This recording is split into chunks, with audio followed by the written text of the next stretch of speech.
Hi guys, I'm Adam Wilborn from WhatCulture. And I'm Andy Murray from WhatCulture, and we are off to a somber start on today's news video. Unfortunately, former WWE Raw Diva Search winner Ashley Massaro has passed away at just 39 years old. Really tragic stuff. So yesterday, unfortunately, Massaro was found. There was a call reported in to her home in Suffolk County, New York, stating that a woman had been found unconscious. She was taken to the hospital. She was given CPR en route, but unfortunately she has passed away. So Ashley had been out of wrestling for a long time. She left WWE in 2008, having initially signed in 2005 after that Raw Diva Search, which earned her a one-year deal worth $250,000. Now, she was on TV a lot. She spent her early days teaming with Trish Stratus.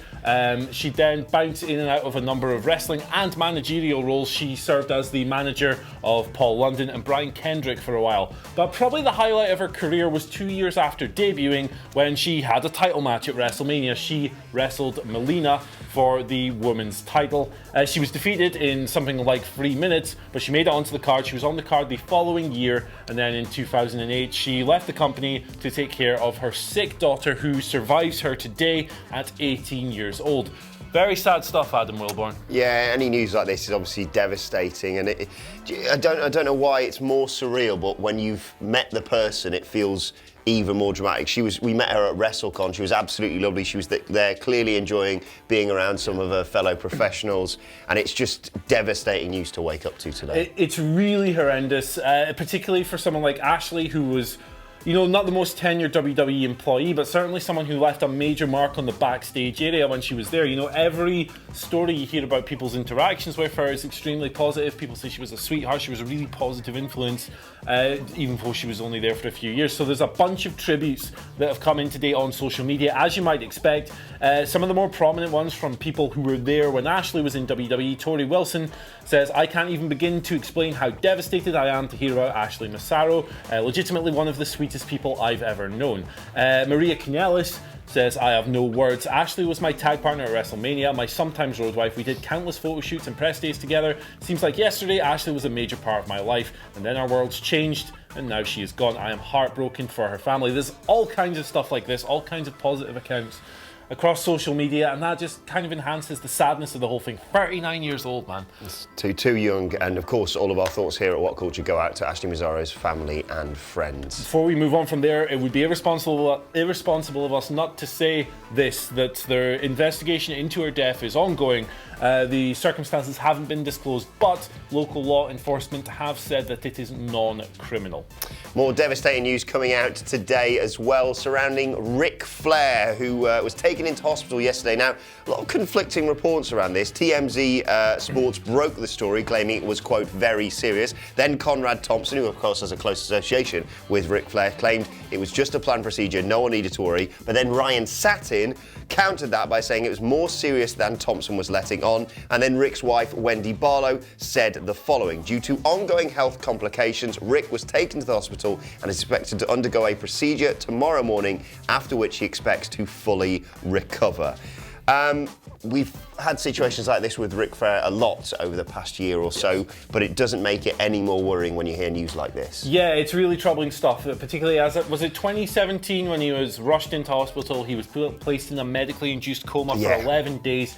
I think he was quoted, some source quoted him as having like a 5% chance of survival, something really grim. He obviously pulled through on that occasion. It's really difficult to know what to make of this particular story, because the sources closest to Ric, that being Conrad, who's his son-in-law, and his wife, are more positive about it. They say it was a planned procedure. He's going to have something, he's going to go under the knife presumably today, and he's still going to be able to make his roast at StarCast next weekend, which of course Conrad organised. But your independent journalist sources, your TMZ and your Ryan Satin, who has a background in TMZ, so perhaps it's no surprise that they're reporting the same thing, are coming through stating that the situation is a lot more serious. Again, it would be grossly irresponsible of us to sit here and speculate on what might happen.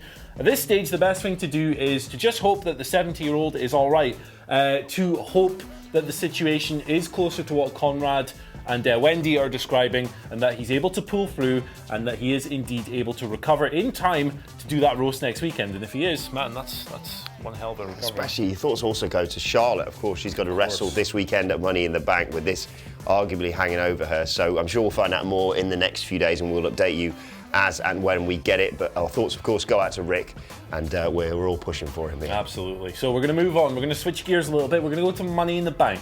Now, if you were paying attention to social media last night, you may have noticed sometime in the early evening / late afternoon, depending on where you are in the world, Alexa Bliss was removed from the women's ladder match due to her not being medically cleared.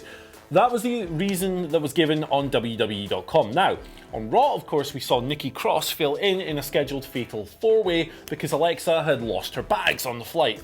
Nikki Cross filled in, she won the match, they celebrated together, but they looked kind of uneasy because it's Alexa and that's what she does.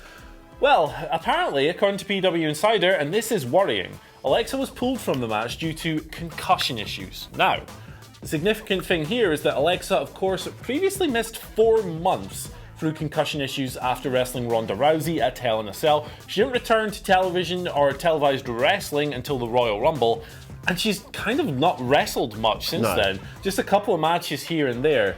Obviously, WWE take concussion issues very, very seriously. Look at what happened to Daniel Bryan. There are plenty of other examples as well.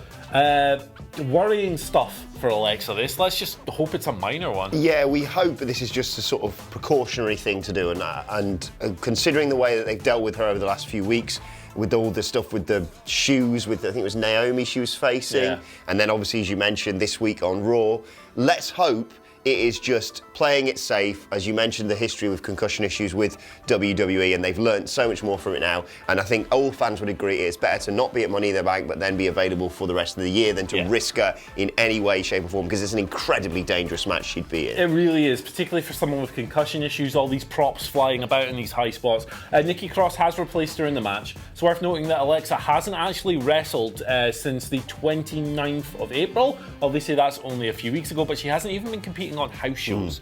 So, they've kept her out of the ring. They've sort of kept her off the road. This week's Raw, when you know the information we know now, looks very much like it was set up with this concussion in mind.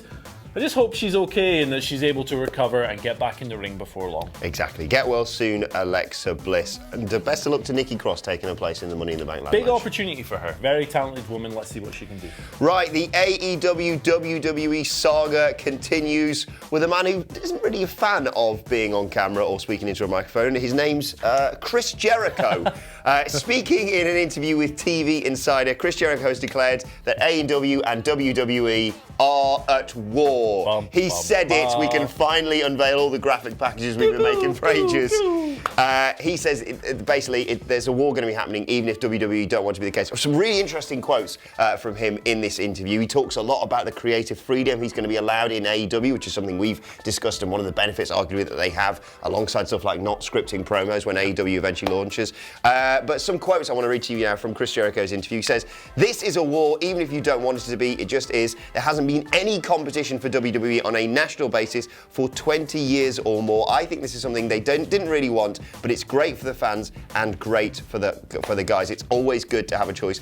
And an interesting point he also makes in this interview, talking about WWE paying attention to AEW, he said, "I'm not surprised. I will say this. Everyone in WWE owes Chris Jericho a thank you. Because the moment I signed with AEW, it became legit, modest as always. That's when everyone started getting these huge raises to not go. Vince doesn't want anyone coming to AEW. Doesn't want there to be a mass exodus, whether you're an opening match jobber or a main event Roman Reigns. He doesn't want anybody to go." He loves stirring the pot, doesn't he? I love him so much, Chris Jericho, one of the greatest of all time, and he's dead right with everything he says there. Look, Vince wants nobody to go. Look at what's happening with Luke Harper. He's not going to do anything with the guy, but he's holding on to him because he doesn't want him to go to AEW and all these other places. Look, talks of a war, the verbiage is very strong, it sounds very heavy, but they are in direct competition. Even if they're not going to be going head to head with some shows, they are in competition. Look up the dictionary definition if you don't believe us.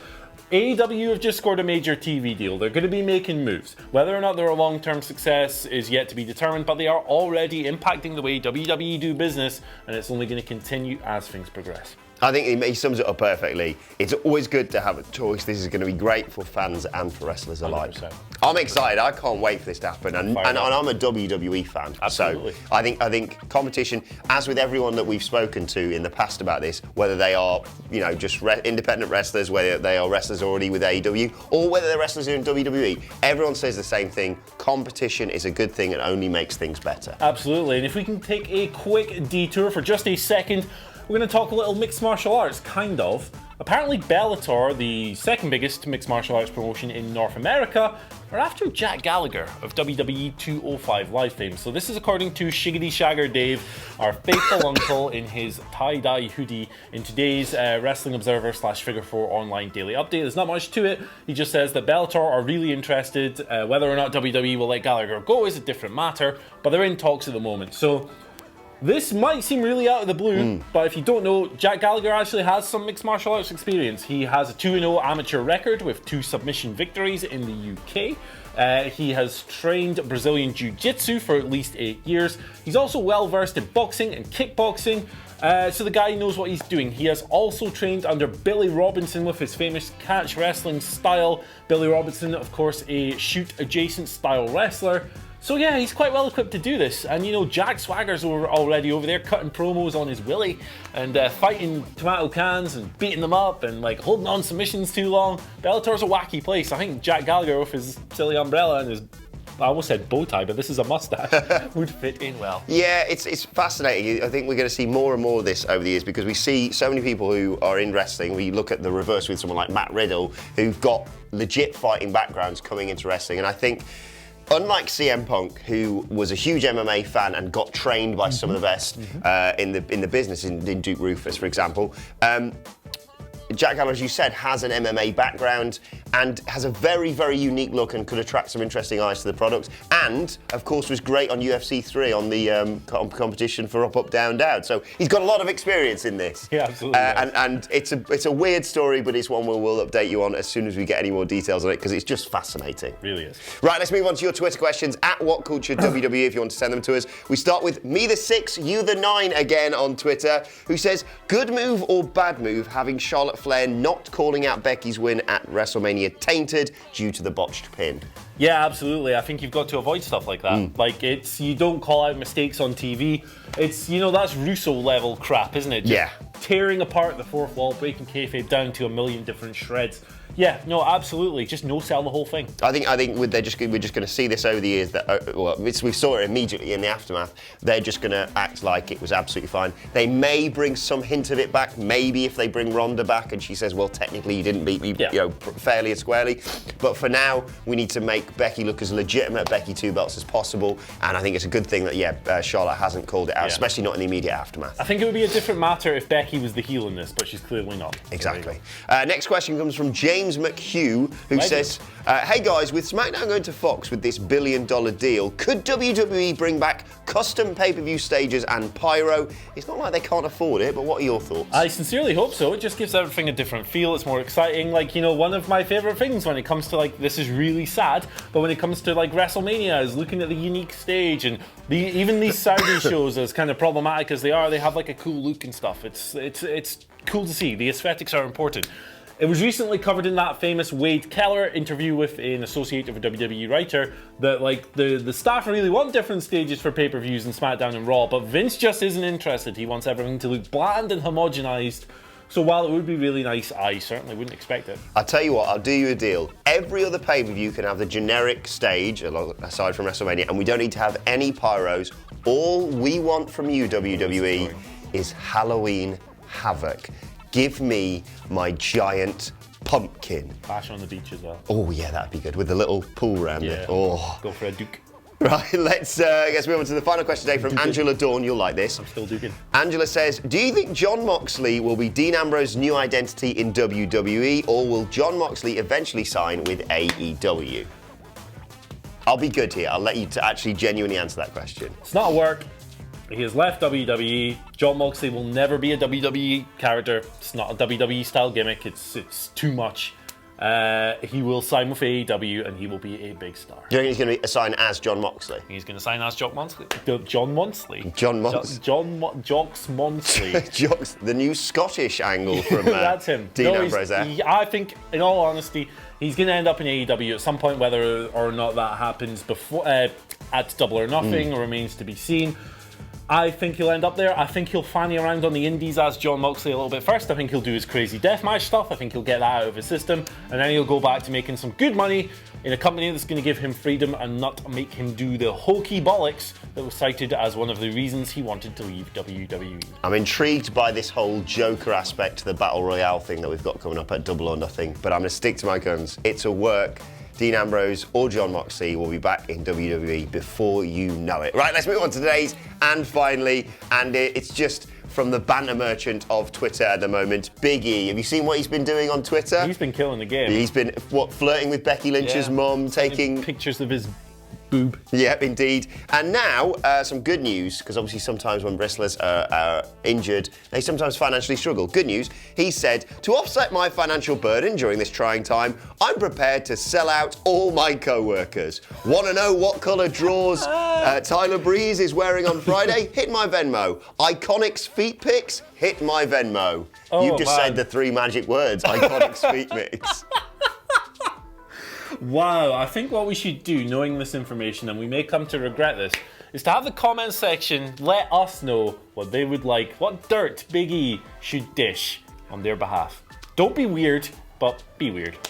You've really opened Pandora's box with that one, haven't you? Yeah, this isn't a good day, is it? No. Let us know your thoughts on that and all of today's news stories in the comment section below. And don't forget to like, share, and subscribe. And you can send us Twitter questions at WhatCultureWWE. Whilst you're there, follow both of us. You can follow him at Andy H. Murray. The H stands for Haku. You can follow me at Adam Wilmot. As I said, follow us all at WhatCultureWWE. My thanks to Andy. Thank you for watching, and we will see you soon.